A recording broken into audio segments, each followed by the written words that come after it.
भक्ति दो प्रकार की कही गई है। एक में है पदार्थों की प्रधानता, दूसरे में है भाव की प्रधानता। अब मन में सोच आती है कौन सी भक्ति उत्तम है और दोनों में क्या क्या अंतर है। जहाँ पदार्थों की प्रधानता होती है वहाँ जैसे मंदिर गए, ठाकुर द्वारे गए, संतों के पास, महापुरुषों के पास गए, बड़े बड़े टोकरे फलों के ले गए, बड़ी बड़ी भेंटें ले गए, बड़े बड़े उपहार ले गए। हम सोचते हैं कि ठाकुर प्रसन्न हो जाएगा, मगर ठाकुर तो प्रसन्न पता नहीं है या नहीं है, मगर पुजारी को प्रसन्न करके जरूर आ जाते हैं। पुजारी थपकी भी देता है, नारियल भी भेंट में देवेगा, गले में हार भी पहनावेगा और मान सम्मान आदर सत्कार भी देवेगा।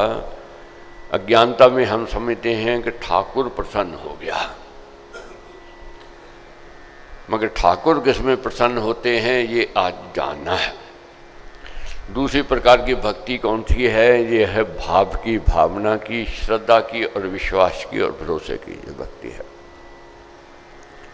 भावना है, भाव है, कुछ नहीं लेकर के गए, उपहार नहीं है, भेंटे नहीं है, मगर कौन सी भेंट लेकर के गए हो? अपनी भावना की, अपनी श्रद्धा की, अपने विश्वास की, अपने भरोसे की।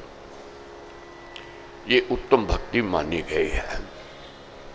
अपने दैनिक जीवन में देखो, किसी के घर जाओ, तरह तरह के पकवान रखे खिलाने के लिए, पूरी टेबल सजा दी उसने, मगर खिलाने का उसका भाव नहीं है। कितने बढ़िया से बढ़िया पकवान क्यों ना हो, वह गले से नीचे नहीं उतरेंगे। अगर आत्मसम्मान है, गले से नीचे नहीं उतरेंगे। वही किसी के घर जाओ, उसके पास खिलाने को कुछ नहीं है, मगर उसकी भावना बहुत है, आदर सत्कार बहुत मन से करता है। आओ भक्त बड़ी मन से की उसने। उसके पास बासी रोटी भी है, वह अमृत लगेगी। अब कभी भी देख लेना, बासी रोटी भी अमृत समान लगेगी। कुछ नहीं है भेंटे देने के लिए, खिलाने के लिए, केवल चाय का कप दे दिया, अगर प्यार से दिया वह भी अमृत लगता है। और भी कुछ नहीं है तो उसने जल पिला दिया, वह भी अमृत लगेगा, क्योंकि उसने भावना से दिया, प्रेम से दिया। दर्जोजन कहने लगे कि प्रभु मेरे घर भोजन करिए। प्रभु कहते हैं कि देख दर्जोजन, दो प्रकार का भोजन है, एक है मजबूरी का, दूसरा है प्रीति का। मजबूरी मेरे को नहीं है। मजबूरी होवे, भूख लगी है, कोई आदर से खिलावे, अनादर से खिलावे, अपमान से खिलाए तो पेट तो भरना है, वह मेरे को नहीं है। अब प्रीति तेरे में नहीं है, इसलिए मैं तेरे घर भोजन नहीं करूँगा। कहाँ भोजन किया? विदुर जी के घर जाकर के भोजन किया। महलों का भोजन छोड़ा, जहाँ तरह तरह के पकवान बने हुए थे। क्यों छोड़ा? भाव नहीं था, भक्ति नहीं थी, प्रीति नहीं थी, स्नेह नहीं था। विदुर के घर में क्या था? मक्की की रोटी, सरसों का साग था, मगर खिलाने का भाव बहुत था, भावना बहुत थी, श्रद्धा बहुत थी। तो प्रभु ने वही मक्की की रोटी, सरसों का साग खाया। भेंट करने को कोई फल नहीं थे, केवल केले थे। केले छिलके खिला रही थी भाव होकर के विदुर जी की पत्नी, किनको? प्रभु को। ऐसी भाव बबोर हो गई कि गुद्दा नीचे फेंक दी गई और छिलके खिलाती गई प्रभु को। प्रभु खाते गए, उसमें भावना थी। बहुत इंतजार कर रहे थे जब राघव वन में थे कि राघव आवेंगे। बड़े बड़े संत महापुरुष, बड़े बड़े आश्रमों के इंतजार करते रहे कि राघव आवेंगे, मगर राघव कहाँ गए? शबरी की कुटिया में गए। शबरी के पास भेंट करने के लिए कुछ नहीं था, मगर बेर थे उसके पास। बेबी बेर चख चख के खिलाती है, मीठे प्रभु को देती, खट्टे फेंकती जाती। अब जूठे बेर खा रहे हैं प्रभु, शबरी के जूठे, भीलने के बेर जूठे, और लक्ष्मण जी देख रहे हैं कि प्रभु जूठे पेट खा रहे हैं। तब कहते हैं कि प्रभु कि हे लक्ष्मण, जहाँ प्रीति होती है वहाँ निधि की होती है, जहाँ निधि की होती है वहाँ भेदभाव नहीं होता है, अपनापन होता है। तो भाव है, जो भावना है। अब जानना है। अर्जुन ने पूछा कि प्रभु आपको प्रसन्न करने की विधि क्या है, आप बताओ। बहुत बार मन में सोच आती है कि उस ठाकुर को कैसे प्रसन्न करें, कौन सी भेंटें ले जावें, कौन से उपहार ले जावें। तो ये आज समझना है। प्रभु कहते हैं जो भावनावान भक्त भक्ति से मुझे पत्र, पुष्प, फल, जल अर्पण करता है, उस प्रयत्नशील के भक्ति से भेंट के किए हुए उस पदार्थ को मैं सेवन करता हूँ। क्या कहते हैं प्रभु? भक्ति से जो मेरे को भेंट करता है मैं उसके दिए हुए पदार्थों का सेवन करता हूँ। जल है, जल दे दे, पत्थर है, पुष्प है, कुछ है, अगर भावना से मेरे को देता है मैं उसको ग्रहण करता हूँ, उसका सेवन करता हूँ। ईश्वर की भक्ति के भाव से जो कुछ सेवा, उपकार, दान, बलिदान कर्म किया जाता है और जो कुछ हरि भक्तों को दिया जाता है वह सब ईश्वर अर्पण है, उसे भगवान स्वीकार करता है। अब जानना बहुत उत्तम प्रसंग है ये। हर एक मन में उमंग होती है कि मैं अपने ठाकुर को प्रसन्न करूं, अपने परमेश्वर को प्रसन्न करूं। केवल भेंटों तक सीमित नहीं रखना है। प्रभु क्या कहते हैं कि जो मेरी सेवा करता है, मेरी सेवा क्या, जो ड्यूटी मैंने दे करके भेजी है, कर्म कर रहा है, वर्क इज वर्शिप, वह भी मेरा पूजन कर रहा है। कर्तापन का अहंकार छोड़ करके जो व्यक्ति ये सोचता है कि मैं तो केवल निमित्त मात्र हूँ, मेरी ये ड्यूटी है, मेरा ये कर्तव्य है, मैंने ये करना है, प्रभु कहते हैं उस भक्ति से मैं प्रसन्न हो जाता हूँ।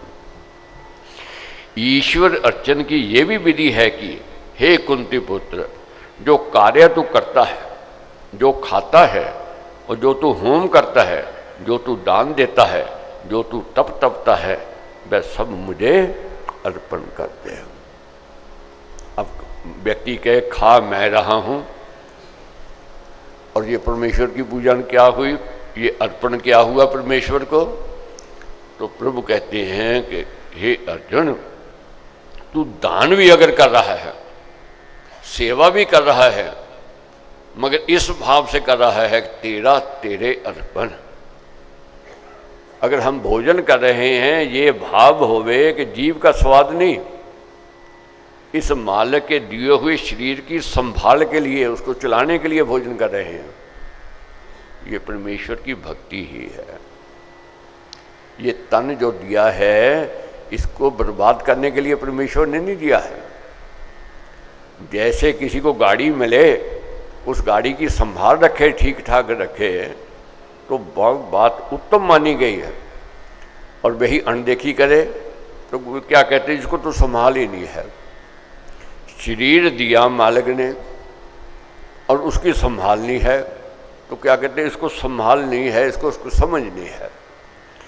अगर कोई व्यक्ति भोजन कर रहा है इस भाव से कि मैंने सेवा करनी है, जो कर्तव्य ड्यूटी मेरी मालिक ने लगाई है मैंने करना है, उसके लिए ये शरीर चाहिए। गाड़ी में ईंधन नहीं डालेंगे, डीजल नहीं डालेंगे, पेट्रोल नहीं डालेंगे तो गाड़ी कैसे चलेगी? तो गाड़ी को चलाना है, सही दिशा की ओर ले जाना है, उसको लिए ईंधन चाहिए। इस शरीर को भी भोजन चाहिए। और जो दान दिया जाता है, दान ये सोच करके देवे तेरा तेरे अर्पण। ये भावना हो कि मैंने दान दिया, भाव बदल गया, वहां मैं आ गई। अरे तूने कहाँ से दान दिया? तू ऐसा कौन सा लायक बन गया? कहाँ से पैसा आया? अज्ञानी कहेगा मेरी मेहनत का है। अरे मेहनत तो मजदूर भी बहुत करता है, दिन रात एक कर देता है, 2 वक्त की रोटी नहीं मिलती, प्रभात कहाँ चला गया?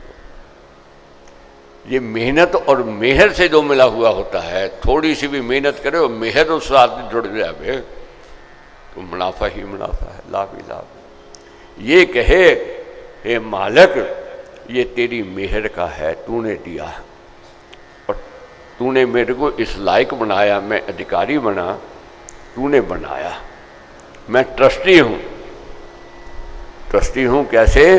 तूने मेरे पर विश्वास किया, तो मैंने डिस्ट्रस्ट नहीं करना है, मैंने धोखा नहीं देना है, ये भाव होना चाहिए।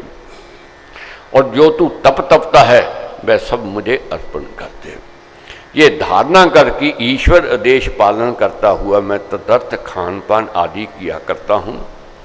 इस प्रकार अपने कर्तापन का अभिमान ना कर, स्वार्थ रहित हो जा, यही उत्तम समर्पण है, यही उत्तम समर्पण है। कर्तापन का अहंकार नहीं लेकर के आना है। अपने घर गृहस्थ में देखते हैं, पत्नी कहे जी मैं दिन रात ये करती हूँ, सुनाती रहे, पति कहे मैं दिन रात मेहनत करता हूँ परिवार के लिए, सुनाता रहे, उसकी साख है, उसकी इज्जत है? नहीं है। बेटा कहे मैं तो दिन रात एक करता हूँ जी, उसकी साख है, इज्जत है? नहीं है।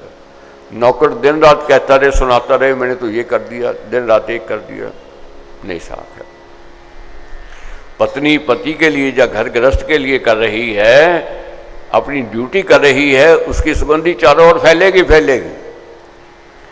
पति का धर्म है कमाई करना, मेहनत करना, घर गृहस्थ को चलाना, कोई आसान नहीं करना है, मैं कोई आसान नहीं कर रहा है, सुनाने की बात नहीं है उसकी, अपनी ड्यूटी कर रहा है।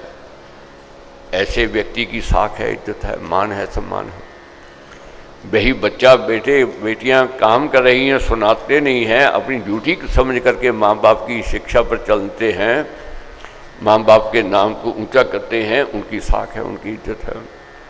उसी प्रकार नौकर है, मालिक की ड्यूटी कर रहा है, मालिक उसकी पगार से ज़्यादा उसको देवेगा और छुप के देवेगा किसको? जो नौकर ज़्यादा काम करने वाला है। आप कभी भी देख लो, बच्चा अधिक कार्य करने वाला हो, माँ बाप छुप करके उसको ज़्यादा दे देते हैं। क्यों देते हैं? वह ड्यूटी कर रहा है, दिखावा नहीं कर रहा है, आडंबर नहीं कर रहा है, पखंड नहीं कर रहा है। प्रभु कहते हैं तू कर्म कर और समर्पण करते हैं। इस प्रकार सब कर्म मुझे समर्पण कर देने से तू शुभ अशुभ कर्मों के फलों से और कर्मों के बंधनों से मुक्त हो जाएगा। इसी समर्पण रूप संन्यास योग से युक्त होकर तू मुक्त होने पर तू मुझको ही पाएगा। काम करेंगे गलती तो होवेगी ही होवेगी। कोई ऐसा प्राणी नहीं है कोई काम करे, कर्म करे और कहे मेरे से गलती नहीं हुई। वो तो ऐसे है जैसे काली कोठी में जावे, कोई कहे मेरे को कालख नहीं लगी, कीचड़ में कूदे और कहे मेरे को कीचड़ नहीं लगा। संसार में आए हैं तो गलती तो होवेगी ही होवेगी, क्योंकि पतनशील प्राणी कहा जलवत नीचे जाए, बड़ा सो हो वीर भी अधगुण को पाए। मगर प्रभु क्या कहते हैं?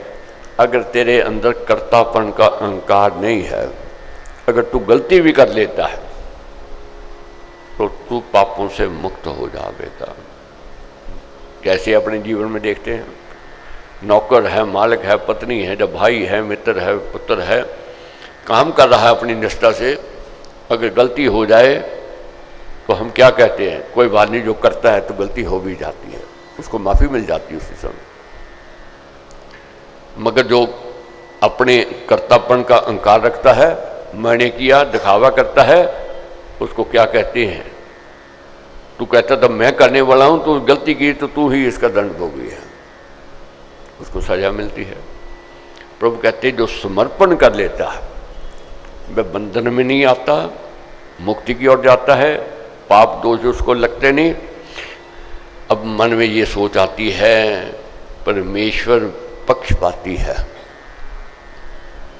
क्योंकि कहीं देखते हैं अमीरी है, कहीं गरीबी है, कहीं सुख है, कहीं दुख है, कहीं शहनशाही है, कहीं फकीरी है, कहीं अन्न के भंडार भरे हुए हैं, कहीं एक एक ताने के लिए तरस रहा है, कहीं तिजोरियां भरी हुई हैं, कहीं एक एक रुपए के लिए तरस रहा है, कहीं कपड़ों के भंडार भरे हुए हैं, पहनने की बारी नहीं आती, कोई एक एक तन ढकने के लिए कपड़े के लिए रो रहा है। बस इतनी बड़ी बड़ी कोठियां हैं, रहने वाले हैं नहीं, मगर बहुत ऐसे हैं जिनको छत नहीं है। प्रभु कहते हैं मैं सब में सम हूँ, मैं किसी से भेद नहीं करता हूँ। कैसे? मैं सब प्राणियों में समभाव में रहता हूँ। मेरे लिए ना कोई मनुष्य द्वेष करने योग्य है, ना कोई प्रिय है। अक्सर हम कह देते हैं जी परमेश्वर हमसे नाराज है, ताने देते हैं, उसको उलाने देते हैं। जीवन में एक बात देख लेना, समझ लेना, जो व्यक्ति ताने देता है, उलाने देता है, उसकी साख नहीं होती है। बहुत मिलने वाले ऐसे मिलेंगे आपको, किसी को टेलीफोन कर दो, कहेंगे जी क्यों आज याद आ गई आपको, कोई काम होगा। ऐसी तीखी तीखी बातें करेंगे, ऐसी कड़वी बातें करेंगे, करने वाले का भी मन दुखी हो जाता है, मिलने वाले का भी मन दुखी हो जाता है। परमेश्वर को ताने नहीं देनी है, उलाने नहीं देने हैं। देखना है कि मेरे कर्म कैसे हैं, मेरा व्यवहार कैसा है, मेरा स्वभाव कैसा है, उस और चिंतन करना है। क्योंकि प्रभु कहते हैं मैं सब में सम हूं और किसी से न द्वेष करता हूं, न मैं किसी के लिए प्रिय हूं। भेद केवल ये है, जो जन मुझे भक्ति से भजते हैं वे मुझ में हैं और मैं उनमें हूं। अपने घर देखो, बच्चों में भी होती बात। बच्चे लाना देंगे जो उससे ज़्यादा प्यार करते हो, मेरे से कम करते हो। नौकरों में भी देखोगे, वो कहोगे जो मालिक का ध्यान उसकी और ज़्यादा है, मेरी और नहीं है।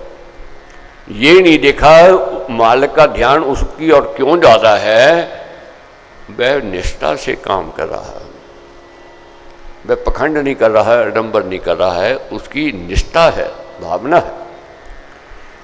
बच्चों में यह तुलना होती है कि माँ बाप उससे प्रेम करते हैं, ये नहीं बच्चे देखते हैं कि उस बच्चे की माँ बाप के प्रति निष्ठा ज़्यादा तो नहीं, प्रेम ज़्यादा है तो लगाव उनका ज़्यादा होवेगा ही होवेगा। इसको कोई रोक नहीं सकता। आप देखोगे अपने ही बच्चे हैं, 2 हैं या 4 हैं, दोनों में जैसे जैसे बच्चा माँ बाप के नज़दीक होवेगा वैसे वैसे उनके लिए प्रिय होवेगा। जैसे जैसे माँ बाप का अनुसरण करेगा वैसे वैसे माँ बाप को वह प्रिय होगा। इसी प्रकार ये परमेश्वर है जो मालिक का कार्य कर रहा है। प्रभु कहते हैं मैं उसके नज़दीक हूँ, मैं उसके समीप हूँ। मैं ना किसी से द्वेष करता हूँ, ना किसी से प्रेम करता हूँ, मैं सब में सम हूँ। और बहुत बार ये भी सोच आती है कर्म अच्छे नहीं, व्यवहार अच्छा नहीं, स्वभाव अच्छा नहीं, जीवन अच्छा नहीं है, हमारा चरित्र अच्छा नहीं है, क्या अब हमारा उद्धार हो सकता है? तो राम नाम ने वे भी तारे जो थे अधर्मी अधम त्यारे, कपटी कुटिल कुकर्मी अनेक तर गए राम नाम दे दे। ऐसा महाराज का कहना है।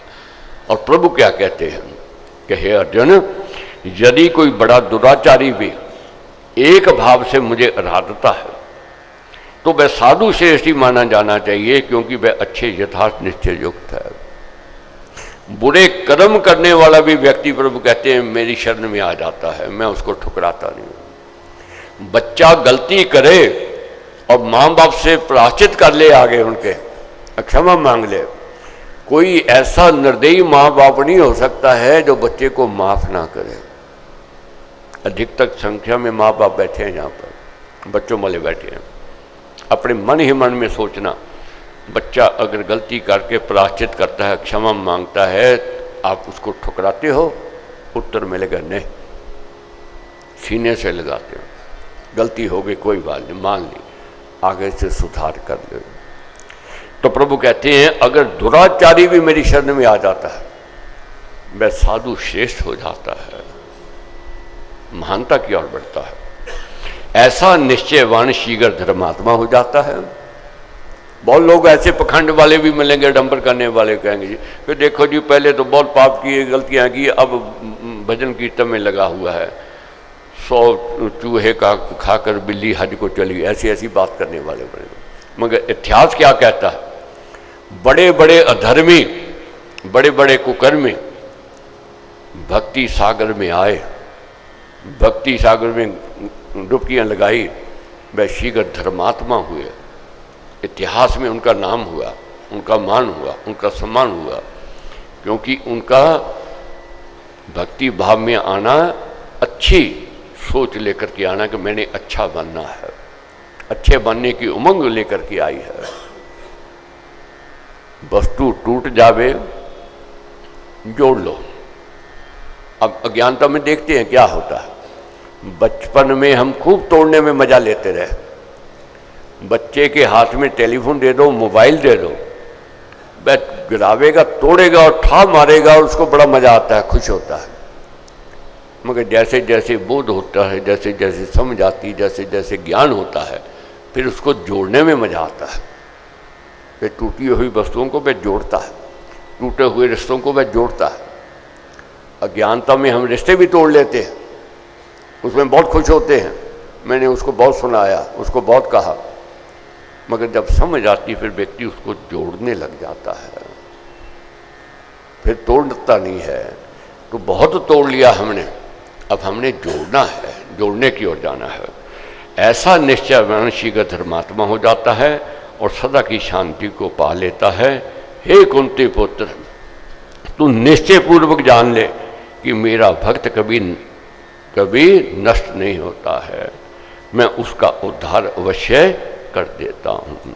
तो क्या कहते हैं, यहाँ वचन दिया है, मैं अपने भक्त का उद्धार करता हूँ, मेरा भक्त कभी नष्ट नहीं होता है। हे पार्थ, जो जन पाप जन्मों वाले भी हों। अब मन में सोच आती है, बुरे कर्म किए हुए हैं, हमारा उद्धार कैसे हो सकता है। कभी ये भी सोच होती है, मरने की तो फुर्सत नहीं आजकल, काम धंधा तो इतना है, परमेश्वर की शरण में कैसे जावें, उसकी भक्ति कैसे करें, कोई जरूरत नहीं है काम धंधा छोड़ने की। अब बहुत समझाया कैसे जानना है। चोर डाकू व अन्य क्रूर वंश में भी उत्पन्न हुए हों, घर भर के काम में लगी हुई स्त्रियां भी हों, जो रात दिन व्यापार करने वाले तत्पर वैश्य भी हों और मेहनत में लगे हुए श्रमी भी हो, वह भी मेरा आश्रय ग्रहण करके परम गति को लाभ कर देते हो। चोर हो, डाकू हो, अधर्मी हो, और जहाँ घर में काम करने वाली गृहिणी है, फुर्सत नहीं है उसके पास, मगर काम कर रही है, अपनी ड्यूटी कर रही है, निष्ठापूर्वक कर रही है। राम राम भजकर श्री राम करिए, नित्य है उत्तम काम, जितने कर्तव्य कर्म को लाभ करिए, राम राम कर जाप। वह परमेश्वर की भक्ति ही कर रही है। व्यापारी व्यापार कर रहा है, देश विदेश में जा रहा है, मगर बेईमानी नहीं करता है, उसका तोल और बोल ठीक है, वह परमेश्वर की भक्ति ही कर रहा है, उसकी शरण में ही जा रहा है। मेहनत करने वाला मजदूर है, उसके पास कहाँ समय है कि दिन भर बैठा जाप सिमरन करे।